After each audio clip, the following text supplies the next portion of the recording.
Open Heaven's Daily Devotional today, August 27, 2024, by Pastor E.A. Adeboye. Our topic for today, Working for God.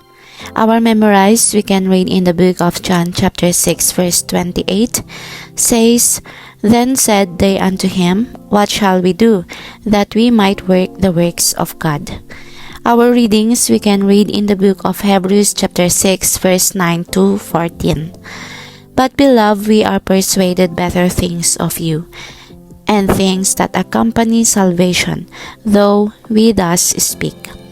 For God is not unrighteous to forget your work and labor of love, which ye have showed toward his name, in that ye have ministered to the saints, and do minister. And we desire that every one of you do show the same diligence to the full assurance of hope unto the end, that ye be not slothful, but followers of them who through faith and patience inherit the promises. And when God made promise to Abraham, because he could swear by no greater, he sware by himself, saying, Surely blessing I will bless thee, and multiplying I will multiply thee.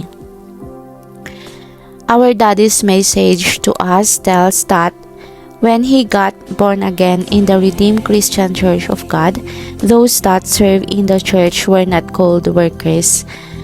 They were called children of God.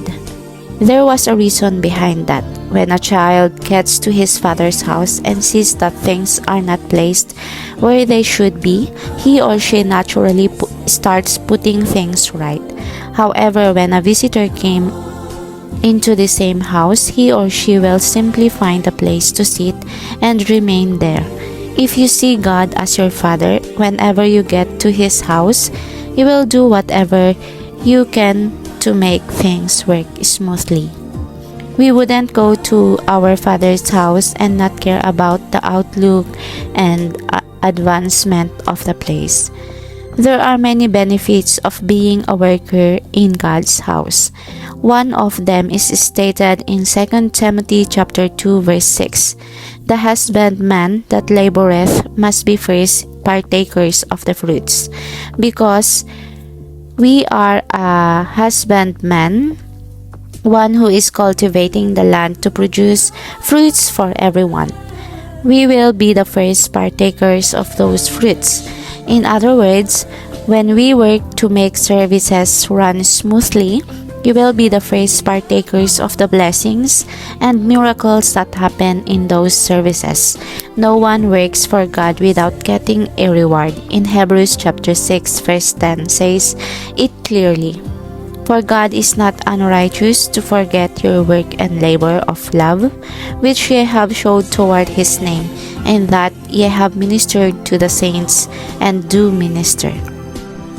God will never forget whatever labor we do out of love for him. God decreed in the book of Leviticus chapter 19 verse 13 that no laborer must be denied his or her wages. Do we think he will not reward us for working directly with him?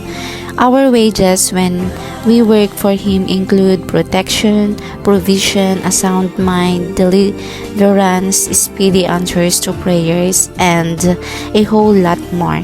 While it is fine for a church to employ or pay professionals for some services, I always tell members who are adamant about charging a fee for rendering any service without being employed by the church that they shouldn't expect anything from God again, as they cannot get paid twice for the same service as a worker in the church. Once we insist to getting paid money for any service we render in the church, we have made ourselves a hireling in his house and not a child. Reflection: Are we really a child of God or just a visitor in his house? Are we really a child of God or just a visitor in his house?